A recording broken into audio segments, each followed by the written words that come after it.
আজ অনেক দুঃখ নিয়ে এই লাইভে এলাম যখন আজকে আমরা খবর পেলাম যে ভারতবর্ষের 83% ইঞ্জিনিয়ার জবলেস, অর্থাৎ 83% ইঞ্জিনিয়ারিং পাশ করে তারা চাকরি পাচ্ছে না এবং 50% ভারতীয় যুবকরা MBA করে চাকরি পাচ্ছে না। যথেষ্ট বেদনা এবং যথেষ্ট চিন্তা এবং ভয়ঙ্কর একটা ভয়ঙ্কর সত্যের সামনে আমরা দাঁড়িয়ে আছি আজকে, যেখানে বাবা মায়েরা লক্ষ লক্ষ টাকা খরচা করে তাদের সন্তানদের ইঞ্জিনিয়ারিং পড়তে পাঠায় বা পড়াশোনার জন্য খরচা করে।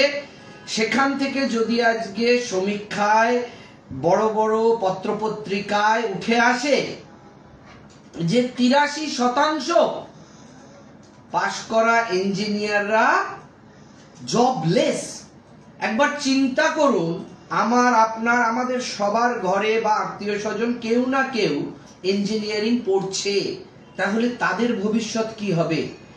আজকে যখন আমরা দেখতে পাই 83% ইঞ্জিনিয়ার আজকে তারা কোনো ভালো চাকরি বা কাজ কিচ্ছু নেই, তারা বেকার বসে আছে।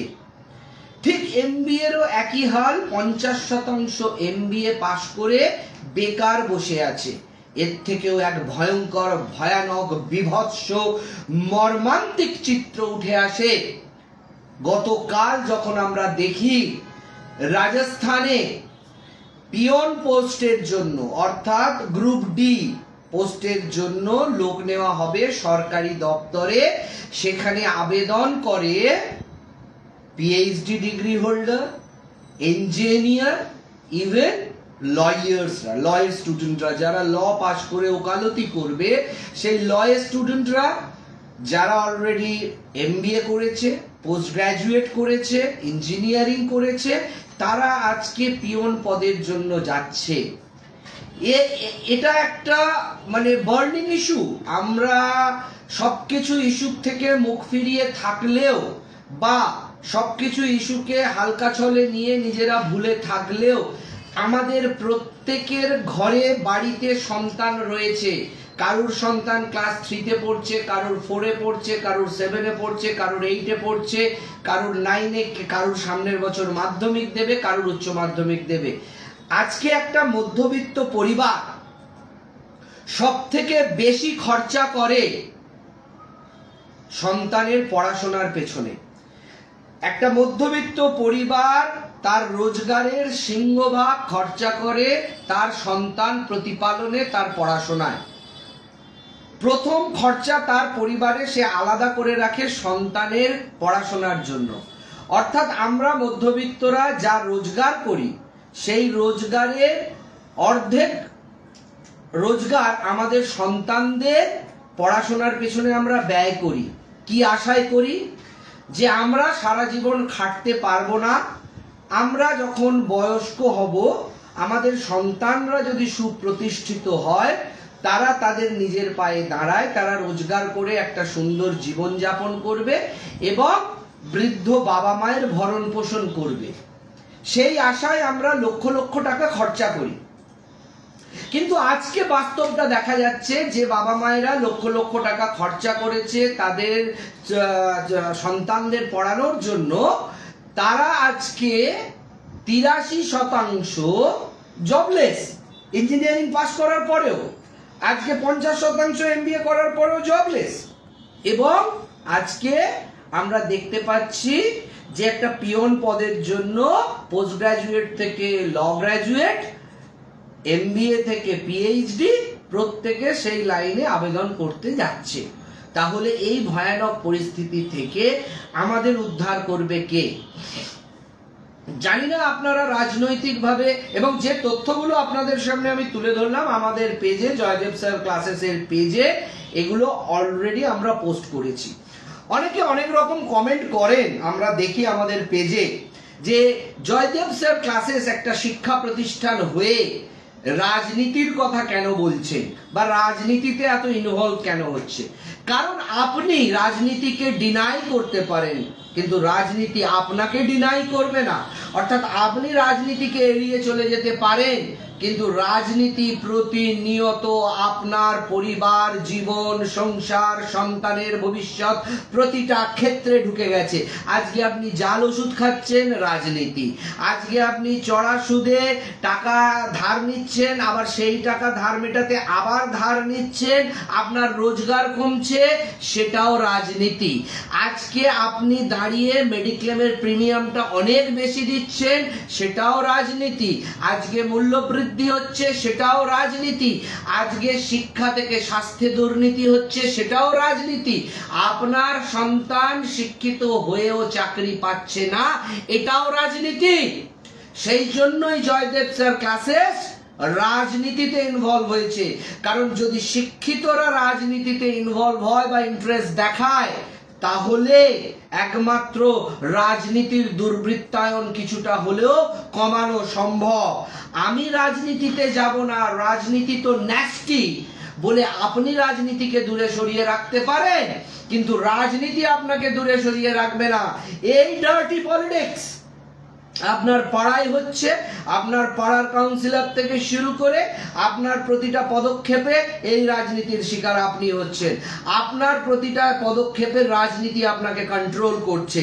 আপনি রাজনীতিকে ঘেন্না করতে পারেন, কিন্তু রাজনীতির যে দুর্গন্ধ সেটা আপনার গা থেকে যাবে না, বা সেই দুর্গন্ধ আপনি বাড়িতে বসে নাকে রুমাল চেপে এড়াতে পারবেন না। রাজনীতির দুর্গন্ধ আপনাকে শুকতেই হবে, রাজনীতির নোংরা জলে আপনাকে ডুবতেই হবে, এবং রাজনীতি থেকে আপনি দূরে সরে গেলেও রাজনীতি কিন্তু আপনাকে ছেড়ে কথা বলবে না, বা রাজনীতি আপনার থেকে সরে যাবে না। সেই জন্য শিক্ষিত সমাজেরই উচিত রাজনীতিতে সক্রিয়ভাবে হ্যাঁ কে হ্যাঁ, না কে না বলার জন্য। এবং আমাদের জয়দেব স্যার ক্লাসেস একটা জিনিস বিশ্বাস করে, চাণক্য একদা বলেছিল যে যদি কোনো রাজ্যে, কোনো রাজার রাজ্যে যদি কোনো মানুষ অভুক্ত হয়ে রুটি চুরি করে, খাবার চুরি করে, তাহলে সেই চোরকে যদি একটা বেত্রাঘাত করতে হয় তাকে শাস্তি স্বরূপ, তাহলে সেই রাজ্যের রাজাকে 100টা বেত্রাঘাত করতে হয়। কারণ এই অপদার্থ যারা সিংহাসনে বসে আছে, তাদের জন্যই আজকে আমাদের এই পেটের খিদের জন্য, আমাদের অগ্নিজঠর জ্বালা মেটানোর জন্য, আমাদের দুর্নীতি থেকে, চুরি থেকে, যা কিছু রাহাজানি থেকে সমাজের অবক্ষয় তৈরি হচ্ছে। একটা সমাজের অবক্ষয়, একটা সমাজের দুর্নীতি এবং সমাজে যা কিছু অন্যায় অপরাধ হচ্ছে, তার দায় রাজাকেই নিতে হবে, যে সিংহাসনে বসে আছে তাকেই নিতে হবে, এবং সেই রাজাকে 100টা বেত্রাঘাত করতে হবে, তাকে গারদে পুড়তে হবে। আজকের দিনে ভারতবর্ষে যদি কেউ অভুক্ত ঘুমোতে যায়, তাহলে সেই রাজ্যের, সেই দেশের খাদ্যমন্ত্রীকে সরাসরি জেলে পোড়া উচিত। কারণ খাদ্যমন্ত্রীর দায়িত্ব খাদ্য দেওয়ার, শিক্ষামন্ত্রীর দায়িত্ব শিক্ষা দেওয়ার, স্বাস্থ্যমন্ত্রীর দায়িত্ব স্বাস্থ্য দেওয়ার। সেখান থেকে যদি দিতে না পারে, তাকে জেলে বা গারদে পোড়া উচিত। ঠিক যেভাবে চাণক্য বলেছিল, যদি কেউ খেতে না পেয়ে রুটি চুরি করে, সেই চোরকে একটা বেত্রাঘাত করলে সেই রাজ্যের রাজাকে, সেই দেশের রাজাকে 100টা বেত্রাঘাত করতে হবে। অতএব আজকের দিনে যে বেকারত্বের জ্বালা, এই জ্বালা আজকে ভারতবর্ষের সমস্ত রাজ্যে, রাজ্যের মুখ্যমন্ত্রীরা এর থেকে গা ঝেড়ে দিতে পারে না, আর দেশের প্রধানমন্ত্রীও গা ঝেড়ে দিতে পারে না। চাকরি দেবার দায়িত্ব ছিল তাদের, তারা ক্ষমতায় এসেছিল চাকরি দেবে বলে, কিন্তু আজকে চাকরি দিতে পারলো না। আজকে আমরা যদি কাউকে প্রতিশ্রুতি দিই এবং প্রতিশ্রুতি দিয়ে যদি সেই প্রতিশ্রুতিটা ভঙ্গ করি, বিভিন্ন ক্ষেত্রে আমরা দেখছি প্রতিশ্রুতি দিয়ে প্রতিশ্রুতি ভঙ্গ করলে তার সাজা হয়। ভারতীয় আইন দণ্ডবিধি অনুযায়ী তার সাজা হয়।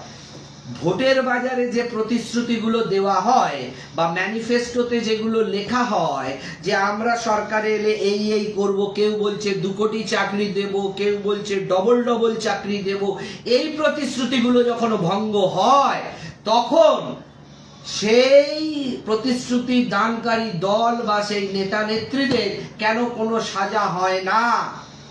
কারণ আমরা সেই জায়গা থেকে অনেক দূরে সরে আছি। আজকে আমাদের সন্তানদের ভবিষ্যৎ কি হবে? আজকে আমরা সন্তানদের পেছনে এত টাকা খরচা করছি, এত রোজগারের সিংহভাগ খরচা করছি, কিন্তু দিনের শেষে ইঞ্জিনিয়ার 83% জবলেস, MBA 50% জবলেস, এবং গ্রুপ ডির পিয়ন পদে এই PhD থেকে পোস্ট গ্রাজুয়েট থেকে ল গ্রাজুয়েট সবাই যাচ্ছে। তাহলে আমাদের এত উচ্চ শিক্ষায় শিক্ষিত হয়ে যদি আমরা নিজেদের পেটের জ্বালা না মেটাতে সক্ষম হই, বাবা মায়ের দায়িত্ব নিতে না সক্ষম হই, অপারগ হই, তাহলে আমাদের উপায় কি? এদেশে গণবিপ্লব, গণ আন্দোলন, গণ অভ্যুত্থান কি হবে জানি না। কারণ আপনারা তো বলেন রাজনীতি করা নোংরামো, শিক্ষকরা রাজনীতিতে আসতে পারে না, শিক্ষকরা রাজনীতি করতে পারে না, বা শিক্ষকদের রাজনীতি নিয়ে কোনো বক্তব্য থাকতে পারে না, শিক্ষকরা একটা আলাদা গ্রহ থেকে যেন এসছে, তারা কোনো রাজনৈতিক বক্তব্য রাখলে তাদেরকে কটূক্তি করা হয়। তাতে ডোন্ট বদার, বিশ্বাস করুন, যারা যে মূর্খরা এইভাবে বলে তাদের আমরা বদারই করি না। কারণ আমরা বুঝি যে একটা স্টুডেন্টেরও যদি ক্যারিয়ার গড়তে হয়, দুর্নীতিমুক্ত স্বচ্ছ নিয়োগ প্রক্রিয়া দরকার, নিয়োগ দরকার, যথেষ্ট পরিমাণে নিয়োগ দরকার, কর্ম সৃষ্টি করা দরকার, এবং সেটা করতে পারে সেই দেশের রাজ্যের সরকার, এবং সেই সরকারকে বারবার বেত্রাঘাত করব আমরা, সে কেন্দ্রের সরকার হোক বা রাজ্যের সরকার হোক, আমরা কাউকেই রেয়াত করি না। যার যেটা ভালো আমরা বলবো ভালো, যার যেটা কালো আমরা বলবো কালো, তাতে কার কি এসে গেল, আমাদের ভারী বয়ে গেল। তার কারণ হচ্ছে আমরা প্রতিশ্রুতিবদ্ধ আমাদের স্টুডেন্টদের প্রতি। স্টুডেন্টরা যে আজকে আমাদের কাছে পড়াশোনা করছে, তারা যদি স্বচ্ছ নিয়োগ প্রক্রিয়ার মধ্যে দিয়ে তারা মেধার ভিত্তিতে তারা যদি আজকে তাদের চাকরি না পায়, যদি তারা তাদের মেধার ভিত্তিতে তারা তাদের জায়গাটা না পায়, বিভিন্ন প্রতিযোগিতামূলক পরীক্ষায়, জয়েন্ট এন্ট্রান্সে বা প্রবেশিকা পরীক্ষায় বা প্রতিযোগিতামূলক চাকরির পরীক্ষায় যদি সেখানে তারা জায়গা করে উঠতে না পারে, বা তারা শিক্ষিত হবার পরে যদি তাদের পুনর্বাসন বা তাদের কর্মের সংস্থান না করতে পারে, যদি কেউ তাদের নিয়োগ প্রক্রিয়ায় সততা করে, আমরা বলবো, যদি কেউ তাদের নিয়োগ করার ক্ষেত্রে দুর্নীতি করে আমরা বলবো, যদি কেউ শিক্ষিত হওয়ার পরে তাদের হাতে কাজ না দিতে পারে, ভাগ না দিতে পারে, আমরা বলবো। কারণ আমরা জাতের লড়াইয়ে বিশ্বাস করি না, আমরা ভাতের লড়াইয়ে বিশ্বাস করি। সবার হাতে ভাত থাকলে জাতের চিন্তা আসবে না, ভাতের অভাবেই জাতের চিন্তা আসে। আজকে আমাদের সকলের হাতে কাজ নেই, অর্থ নেই, আমরা প্রত্যেকে ঋণগ্রস্ত হয়ে পড়েছি। কিন্তু আজকে আমি এখানে কোনো সমাজ সংস্কারের দায়িত্ব নিয়ে বসিনি। বুকে খুব যন্ত্রণা হয়, ব্যথা হয় যখন দেখি দেশের 83% ইঞ্জিনিয়ার আজকে বেকার, আজকে দেশের 50% যুবক বেকার, MBA করেও তারা চাকরি পাচ্ছে না। সেখান থেকে বলছি যে তাদের কি করা উচিত। যদি কেউ লয়ে পড়াশোনা করে, ল গ্রাজুয়েট হয়, তারা যদি জুডিশিয়ালের প্রিপারেশন নিতে চায়, তারা যদি জুডিশিয়াল সার্ভিসের মধ্যে দিয়ে যেতে চায়, তাহলে তাদের নিবিড় প্রশিক্ষণ, প্রিপারেশন, প্রস্তুতি দরকার। যদি কেউ IAS IPS হতে চায়, তার জন্য নিবিড় প্রশিক্ষণ, প্রস্তুতি দরকার। তাকে এই লড়াইয়ের মধ্যে ইঁদুর দৌড়ে সামিল হতেই হবে। এবং যদি কেউ জয়েন্ট এন্ট্রান্সে সরকারি কলেজে পড়তে চায়, তার জন্য তার নিবিড় প্রশিক্ষণ এবং প্রস্তুতি দরকার। দরকার। সব থেকে যেটা বড় কথা, আজকের দিনে বাবা মায়েরা তাদের হার্ড আর্নিং মানি, অর্থাৎ আমরা জানি যারা সংসার চালায় মাসে 5,000 বা 10,000 টাকা সেভ করা কতটা কষ্টে। যদি ধরেই নেওয়া যায় যুক্তির খাতিরে আমরা 10,000 টাকা মাসে সেভ করি, বছরে 1,20,000 টাকা, 15 বছরে তার মানে 15-16 লাখ টাকা আমরা জমাবো। সেইটা আমরা আমাদের সন্তানদের ইঞ্জিনিয়ারিং পড়ার জন্য ব্যয় করি, নার্সিং পড়ার জন্য ব্যয় করি, আমরা ডাক্তারি তো আরো কস্টলি, 1 কোটি টাকার কাছাকাছি চলে গেছে, ইঞ্জিনিয়ারিং 20-25 লাখ টাকার কাছাকাছি চলে গেছে, এবং নার্সিংও আজকে 10 লাখ 12 লাখ টাকার কাছাকাছি চলে গেছে। তাহলে আমাদের 15 বছরের অর্জিত পুঁজিকে আমরা ছেলে মেয়েদের ইঞ্জিনিয়ার, নার্স, ডাক্তার করার জন্য খরচা করে যখন দেখি যে তারা জবলেস, তখন আমার একুলো গেল, ওকুলো গেল, দুকুল গেল। সেই জন্য বলছি বাবা মায়েদের এই বেকারত্বের যন্ত্রণা এবং এই বেকারত্বের এক বিভীষিকাময় অভিশপ্ত জীবনচক্রে বা একটা সময়খণ্ডে, কালখণ্ডে, জানি না এ থেকে কবে উদ্ধার হবে। আবার এআই আসছে, আর্টিফিশিয়াল ইন্টেলিজেন্স, তো আরো চাকরি খাবে, আরো চাকরি খেকো। এই এআই কে মোকাবিলা করে, আর্টিফিশিয়াল ইন্টেলিজেন্সকে মোকাবিলা করে, এবং আজকের নিয়োগ বাজার ডামাডোল এবং যে আর্থিক মন্দা, সেখানে যদি আজকে 12 পাস করার পর আপনারা মনে করছেন যে আপনাদের সন্তানকে পয়সার জোরে 20 লাখ টাকা দিয়ে, 25 লাখ টাকা দিয়ে আপনি ইঞ্জিনিয়ারিং পাস করিয়ে আনবেন, রেজাল্ট 83% ইঞ্জিনিয়ার বেকার বসে আছে। আপনার সন্তানও বেকার বসে থাকবে। যদি ঘরের 20 লাখ টাকা না খরচা করতে চান, বরং সোনায় লাগান, 1 লাখ টাকা ভরি হয়ে গেছে সোনা, আগামী দিনে ওই 20 লাখ টাকা দিয়ে 20 ভরি সোনা কিনুন, হয়তো 40 লাখ টাকা হয়ে যাবে 5 বছরে। কিন্তু আপনার ছেলেকে 20 লাখ টাকা দিয়ে ইঞ্জিনিয়ারিং পড়ালে আমি আপনাকে গ্যারেন্টি দিচ্ছি 5 বছরে সে 40 লাখ টাকা রোজগার করে আপনাকে দিতে পারবে না। সে 40 লাখ টাকা রোজগার করে আপনাকে দিতে পারবে না 20 লাখ টাকা দিয়ে আপনি আপনার সন্তানকে ইঞ্জিনিয়ারিং পড়ালে। এই 20 লাখ টাকা দিয়ে আপনি সোনা কিনে রাখুন, আপনার ডবল হবে। ঠিক নার্সিংয়েও তাই বলছি, যে আপনি আপনার সন্তানকে 10 লাখ টাকা কি 5 লাখ টাকা দিয়ে ব্যাঙ্গালোর থেকে বা প্রাইভেট কলেজ থেকে হয়তো নার্সিং পড়িয়ে আনছেন, কিন্তু ওই 5 লাখ টাকাটা 10 লাখ টাকা হবে না 5 বছরে। ওই 5 লাখ টাকা দিয়ে সোনা কিনে রাখুন, 1 লাখ টাকা সোনার ভরি, আগামী দিনে দেখবেন সোনার ভরি 5 বছরে 2 লাখ টাকা হবে, আপনার 5 লাখ টাকা 10 লাখ হবে। না হলেও 5 লাখ টাকাটা 7.5 লাখ টাকা হবে। কিন্তু আপনার মেয়েকে যদি নার্সিং বেসরকারি কলেজ থেকে 3 লাখ 4 লাখ টাকা লোন করে পড়িয়ে আনেন, তারপরে লোনের টাকাও আপনাকে সুদতে হবে, সুদও আপনাকে সুদতে হবে, এবং আপনার সন্তানও বেকার বসে থাকবে, আপনার ঘরের টাকাও চলে যাবে। ওই জন্য পড়াশোনার জন্য সরকারি সুযোগ সুবিধা, বিনা পয়সায় যা কিছু পাওয়া যায় তা নেওয়া ছাড়া ঘরের টাকা, সঞ্চিত অর্থ, ভবিষ্যতের জন্য জমানো টাকা খরচা করবেন না। MBA পড়াতে গিয়ে 3-4 লাখ টাকা খরচা করে এলেন, টাকাটা জলে দিয়ে এলেন। ইঞ্জিনিয়ারিং পড়াতে গিয়ে 20 লাখ টাকা খরচা করে দিয়ে এলেন, টাকাটা জলে দিয়ে এলেন। কারণ 83% জবলেস ইঞ্জিনিয়ার, 50% MBA জবলেস, এবং যারা কাজ করছে তাদের যা বেতন, মনে করুন একজন নার্স আপনি পাস করিয়েছেন 5 লাখ টাকা খরচা করে, তার স্যালারি হচ্ছে 3,500, 4,000, 5,000, খুব বেশি হলে 7,000 টাকা। অতএব 7,000 টাকা দিয়ে আপনার 5 লাখ টাকা সুদে আসলে যে 7.5-8 লাখ টাকা হবে, সেটা আপনি শোধ করতে আপনার 10 বছর, 15 বছর, 20 বছর লেগে যাবে।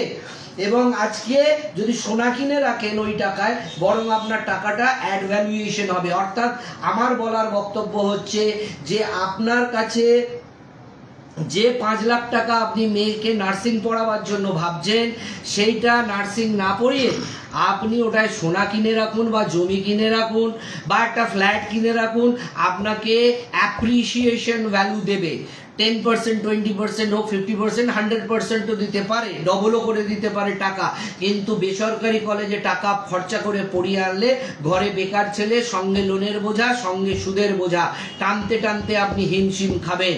ঠিক সেই রকম ভাবেই আপনি যখন ইঞ্জিনিয়ারিং কলেজে নিয়ে গিয়ে লোন করে হোক বা ঘরের জমানো পুঁজি, আপনার বার্ধক্যের জন্য রক্ত, এক ঘাম জল এক করে যে রোজগার করেছিলেন, সেই রোজগারের টাকাটা আজকে আপনার জলে যাবে। কেন না? আপনি ভবিষ্যতের পুঁজি 20 লাখ টাকা খরচা করে ছেলেকে ইঞ্জিনিয়ারিং পড়াচ্ছেন কি আশায়? ছেলে ভালো চাকরি করবে, ছেলে নিজের পায়ে দাঁড়াবে, ছেলে প্রতিষ্ঠিত হবে, ছেলে আপনাকে ভবিষ্যতে আপনার ভরণ পোষণ করবে বা সে নিজে আয় উপায় করবে। আজকের তথ্য হচ্ছে 83% ইঞ্জিনিয়ার এখনই, যখন কিনা এআই এখনো পুরোপুরি গ্রাস করেনি, তখনই ইঞ্জিনিয়াররা 83% বেকার। তাহলে ভেবে দেখুন, যদি আপনি আরো 5 বছর ডাউন দ্য লেন চলে যান, তখন যদি কেউ ইঞ্জিনিয়ারিং পাশ করে 20 লাখ টাকা বা 25 লাখ টাকা খরচা করে বেরোয়, তখন তো এআই ইঞ্জিনিয়ারিং এর পুরো কাজটাই খেয়ে বসে থাকবে। তখন তো 83%টা দেখবেন 93% পৌঁছে গেছে। তখন তো একটা ইঞ্জিনিয়ারেরও কাজ হবে না, কারণ এআই সব কাজ করে দেবে। অর্থাৎ ইঞ্জিনিয়ারিং পড়াবার জন্য এই উচ্চ মাধ্যমিকের পরে যে বাবা মায়েরা ভুলটা করে, সেই ভুলটা হচ্ছে প্রথম, বেসরকারি কলেজ থেকে তাকে ইঞ্জিনিয়ারিং পড়ায়। খবরদার, আপনার জমানো পুঁজি, আপনার জমানো টাকা, আপনার সঞ্চিত অর্থ, গচ্ছিত সম্পদ, আপনার রক্ত জল করা পয়সা, মাথার ঘাম পায়ে ফেলে রোজগার করা পয়সা, এগুলোকে দয়া করে বেসরকারি কলেজে পড়াশোনা করবার জন্য আপনারা খরচা করবেন না। তাহলে ঘরে বেকার ছেলে, উল্টে লোনের বোঝা, সঙ্গে সুদের বোঝা, দিশেহারা হয়ে যাবেন। সরকারি কলেজে পেলে বাবা পড়, না পেলে পড়তে হবে না। পাতি গ্র্যাজুয়েট করে ঘরে বসে থাক, সেই এমনি ইঞ্জিনিয়ার করেও ঘরে বেকার বসে থাকবি, তার থেকে তুই পাতি গ্র্যাজুয়েট করে ঘরে বসে থাক। আমার ঘরের 20 লাখ টাকা ঘরে থাকুক, আমার ঘরের 5 লাখ টাকা আমার ঘরে থাকুক, আমার ঘরের 5 লাখ টাকা খরচা করে আপনি নার্সিং পড়াতে নিয়ে গেলেন, নার্সিং পড়ে এসে আপনার লোনের বোঝা, সুদের বোঝা, ঘরে বেকার মেয়ে বসে আছে। অতএব তখন আপনার দিশেহারা নাজেহাল অবস্থা হবে। দরকার নেই 5 লাখ টাকা রেখে দিন, মেয়ে যদি সরকারি কলেজে নার্সিং চান্স পায় তো পড়ান, যদি না পায় পড়াবার দরকার নেই, পাতি বিএ, বিএসসি, বিকমে ভর্তি করে দিন, পাস করুক, করে ঘরে এমনি বেকার বসে থাকবে। বেসরকারি কলেজ থেকে 5 লাখ টাকা খরচা করে নার্সিং পাস করে ঘরে বেকার বসে থাকার থেকে আপনার বিনা পয়সায় কলেজ থেকে বিএ, বিএসসি, বিকম পড়ে যদি বেকার বসে থাকুক, তাতে আপনার 5 লক্ষ টাকাটা সোনায় বা জমিতে বা বাড়িতে লাগালে সেটা ডবল হয়ে যাবে। কিন্তু আপনার মেয়ে বেসরকারি কলেজ থেকে নার্সিং পড়ে এসে কিন্তু আপনাকে কখনোই টাকা ফেরত দিতে পারবে না বা ডবল করে দিতে পারবে না, ও জলেই যাবে। সরকারি পয়সায়, বিনা পয়সায় সরকারি কলেজে পড়তে পারলে পড়, না পড়তে পারলে টাকা পয়সা দিয়ে পড়ানো বন্ধ করুন।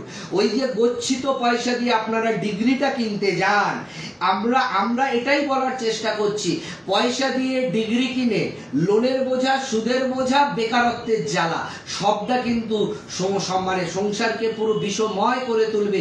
এখনই আমি যে কথাগুলো বলছি অনেকের জীবনে প্রতিফলিত হয়ে গেছে, অনেকেরই ঘরে ঘরে মিলে গেছে। কিন্তু যারা এখনো ঠকেননি বা যারা প্ল্যান করছেন যে আগামী দিনে আমার ছেলেকে আমি অমুক কলেজে ইঞ্জিনিয়ারিং পড়াবো, 12 লাখ, 14 লাখ, 15 লাখ টাকা খরচা করে, আমি আমার মেয়েকে নার্সিং পড়াবো অমুক কলেজে 5 লাখ, 6 লাখ, 7 লাখ, 8 লাখ টাকা খরচা করে, আমি আমার মেয়েকে ছেলেকে এমবিএ করাবো এত লাখ টাকা খরচা করে।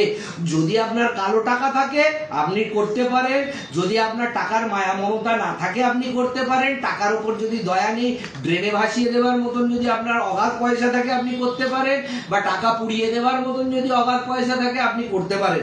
যাদের হাজারে বেজার নেই তারা করতে পারে, কিন্তু যাদের হার্ড আর্নিং মানি, যাদের মাথার ঘাম পায়ে ফেলে রক্ত জল করে দিনে দিনে তিল তিল করে পেটে গামছা বেঁধে মাসে মাসে 5,000 টাকা, 10,000 টাকা জমিয়ে আজকে 15 লাখ টাকা কি 20 লাখ টাকার একটা গচ্ছিত সম্পদ বা সঞ্চয় তৈরি করেছেন, বা একটা 20 লাখ টাকার আপনি ব্যাংক ব্যালেন্স বানিয়েছেন আপনার বার্ধক্যের জন্য, আপনার যখন কর্মক্ষমতা চলে যাবে, বুড়ো হবেন, আপনি বসে বসে খাবেন, তার প্ল্যান করে যে 20 লাখ টাকা জমিয়েছেন, বা আপনার প্রভিডেন্ট ফান্ড গ্র্যাচুইটি থেকে যে 20 লাখ টাকা, 25 লাখ টাকা পেয়েছেন, সেই টাকাটাকে জলের মতন একটা ওই মরিচিকার পেছনে ছুটে আপনার ছেলে মেয়েকে ইঞ্জিনিয়ার করবার জন্য সরকারি কলেজে চান্স পায়নি, মেধার ভিত্তিতে তাকে 1 বার 2 বার 3 বার চেষ্টা করতে বলুন। ঘরে ইঞ্জিনিয়ারিং পাস করে 3 বছর বেকার বসে থাকার থেকে 3 বছর জয়েন্ট এন্ট্রান্স দিয়ে সরকারি কলেজে পড়ুক।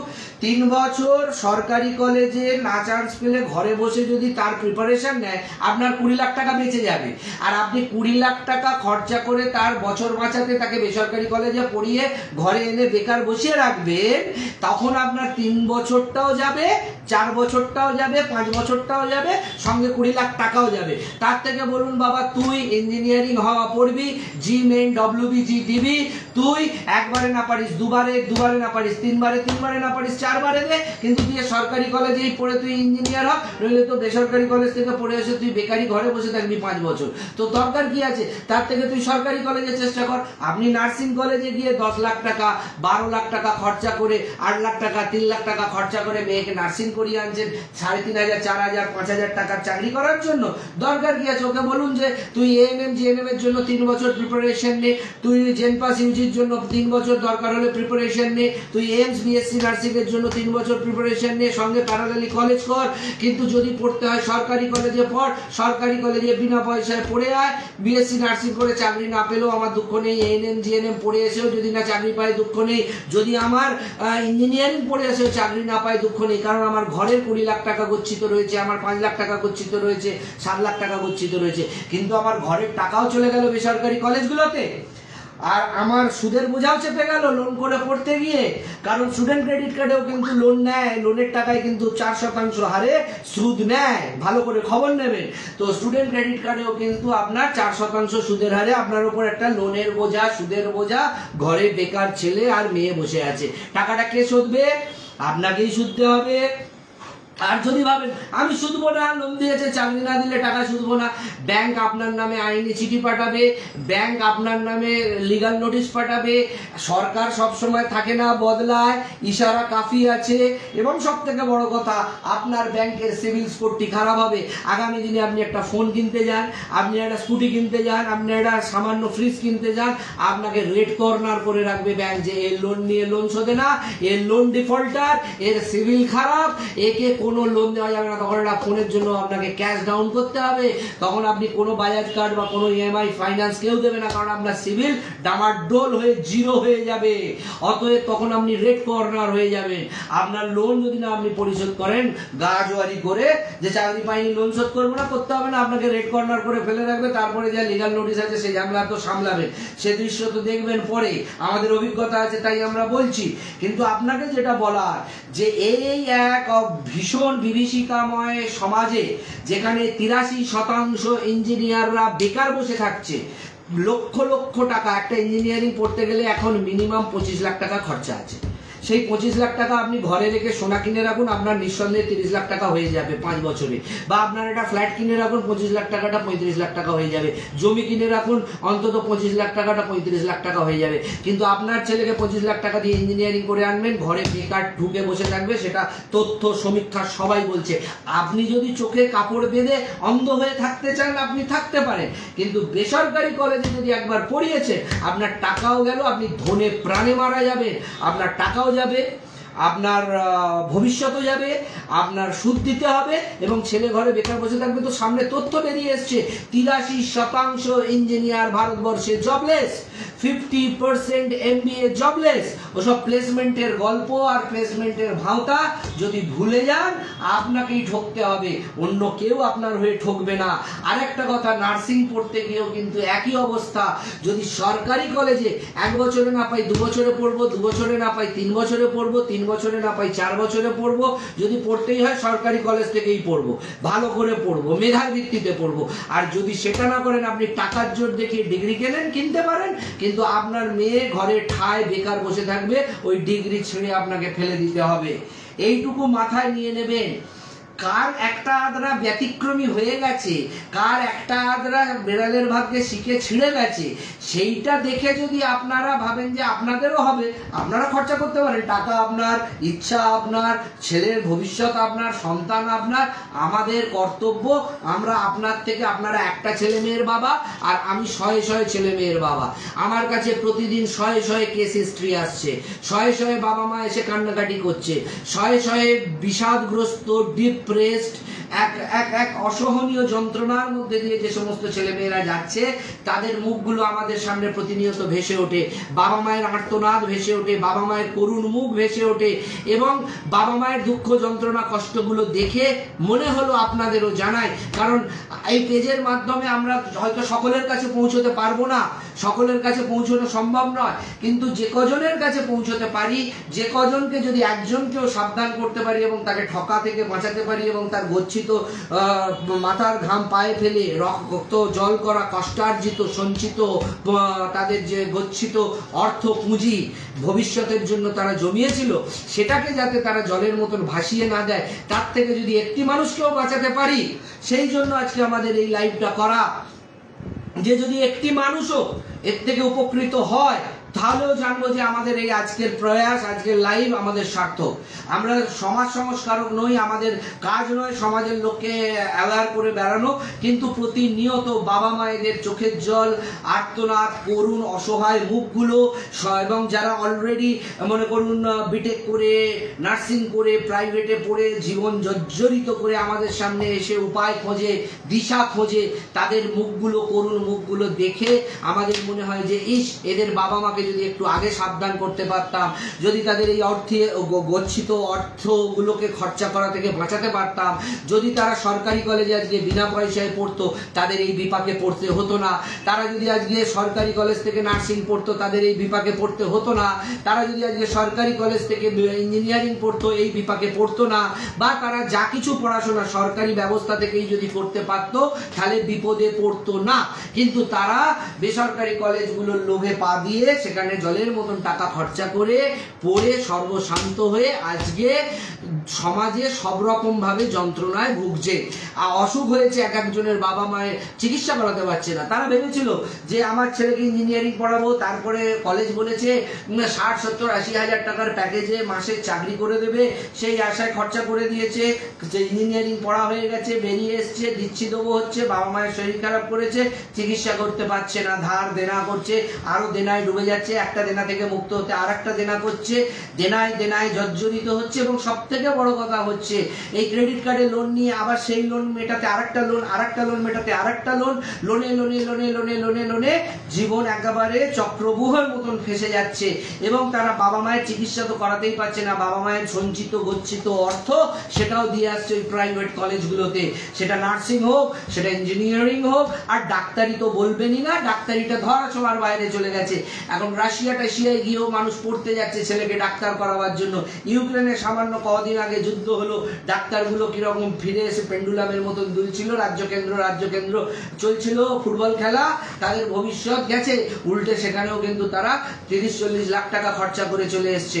আর এই প্রাইভেটে রাশিয়া যান, অমুক দেশ যান, তমুক দেশ যান, ইউক্রেনে যান, গিয়ে ডাক্তারি পড়ে 30-40-50 লাখ টাকা খরচা করে আসবেন। আগের এই টাকাটা ঘরে রাখলে ওই টাকায় বরং আপনার ছেলে সারা জীবনের ভবিষ্যৎ কেটে যাবে। আর যদি আপনার অগাধ টাকা থাকে আপনি খরচা করতে পারেন, যাদের হাতে অগাধ টাকা আছে, টাকা নষ্ট হলে আপত্তি নেই, তারা করতে পারে। কিন্তু যারা কষ্ট করে মধ্যবিত্ত রোজগার করেছে তাদের জন্য এই বার্তা, মানে যাদের ব্ল্যাক মানি আছে, কালো টাকা আছে, বা প্রচুর টাকা খরচা হলেও গায়ে লাগে না, তাদের জন্য এই ভিডিও নয়। যারা মধ্যবিত্ত কষ্ট করে রোজগার করে তাদের জন্য এই বার্তা, যে বেসরকারি কলেজে পড়ে নিজের ভবিষ্যৎ, নিজের পুঁজি, সঞ্চিত অর্থ জলে দেবেন না। কারণ এখন দেশে বেকারত্ব ছেয়ে গেছে 82%, মানে ভেবে দেখুন 17% ইঞ্জিনিয়ার কাজ করছে, 100টা ইঞ্জিনিয়ারের মধ্যে 17টা ইঞ্জিনিয়ার চাকরি করছে, 83টা ইঞ্জিনিয়ার বেকার বসে রয়েছে। 100টা MBA পাস করে 50 জন চাকরি করছে, 50 জন বেকার বসে রয়েছে। কে বলতে পারে আপনার ছেলের ভাগ্যে এই বেকারত্বটা লেখা নেই? আর নার্সিং এর তো পুরো একেবারে প্রাইভেট কলেজে পড়া মানে পুরো সর্বনাশ করা, কোনো ভবিষ্যৎ নেই। সরকারি কলেজে 1 বছর লাগুক, 2 বছর লাগুক, পর পড়ে বেরো, নইলে পাতি BA BSc BCom পড়ে গ্র্যাজুয়েট হয়ে এমনি বেকার বসে থাকবি। ইঞ্জিনিয়ার বেকার হওয়ার থেকে BA BSc BCom করে বেকার হয়ে থাকুক, এমনি নার্সিং পড়ে বেকার হওয়ার থেকে BA BSc BCom করে বেকার হয়ে থাকুক, বা আজকে কোনো MBA করার দরকার নেই, বেকার বসে থাকুক, কিন্তু টাকাও গেল, বেকার হয়ে ঘরে বসে রইল। এই যন্ত্রণাটা কি সহ্য করা যায়? আজকে ভারতবর্ষে প্রতিটা ঘরে বেকার, কাকে বলবেন? রাজ্য সরকারকে বলবেন না কেন্দ্র সরকারকে বলবেন? এ বললে বলে ও দোষী, ও বললে বলে তুই দোষী।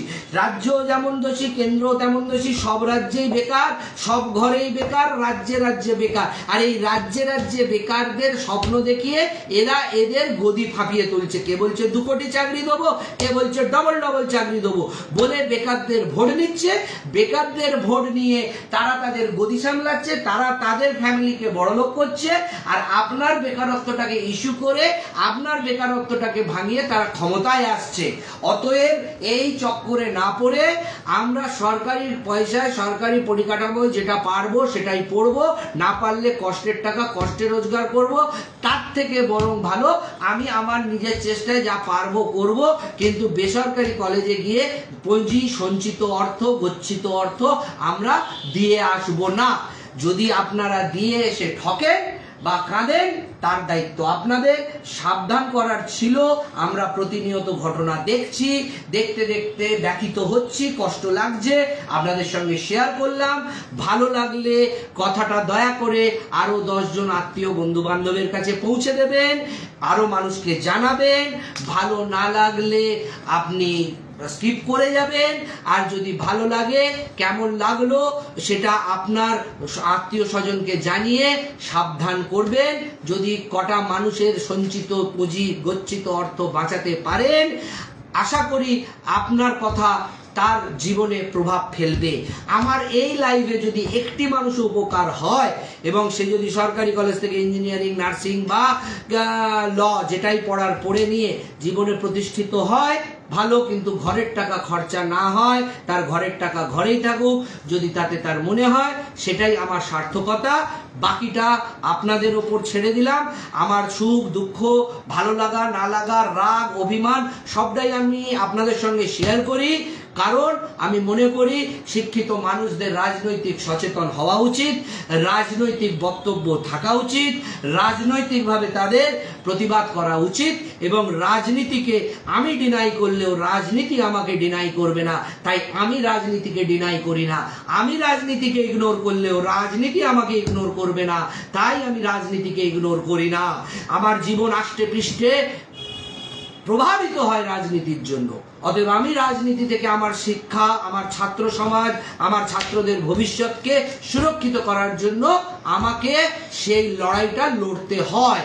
তাতে আপনাদের ভালো লাগতে পারে, নাও লাগতে পারে, কিন্তু আপনারা আপনাদের সন্তানদের ভবিষ্যৎটা সুরক্ষিত করুন সুচিন্তিতভাবে। আবেগের বশে কোনো সিদ্ধান্ত নেবেন না। এবং সেক্ষেত্রে কিন্তু আবারও বলছি, ভারতবর্ষে আজকের দিনে 83% ইঞ্জিনিয়ার জবলেস, 50% MBA জবলেস। এবং আজকে রাজস্থানে গ্রুপ ডি পোস্টের জন্য আবেদন করছে PhD থেকে ল গ্র্যাজুয়েট, ল গ্র্যাজুয়েট থেকে পোস্ট গ্র্যাজুয়েট, পোস্ট গ্র্যাজুয়েট থেকে ইঞ্জিনিয়ার। এবং আপনি দেখেছেন পশ্চিমবঙ্গেও ডোমের পোস্টের জন্য PhD, MSc, MA, MComরা অ্যাপ্লাই করেছে। এটা গল্প কথা নয়, রূঢ় বাস্তব, এটাই সত্যি।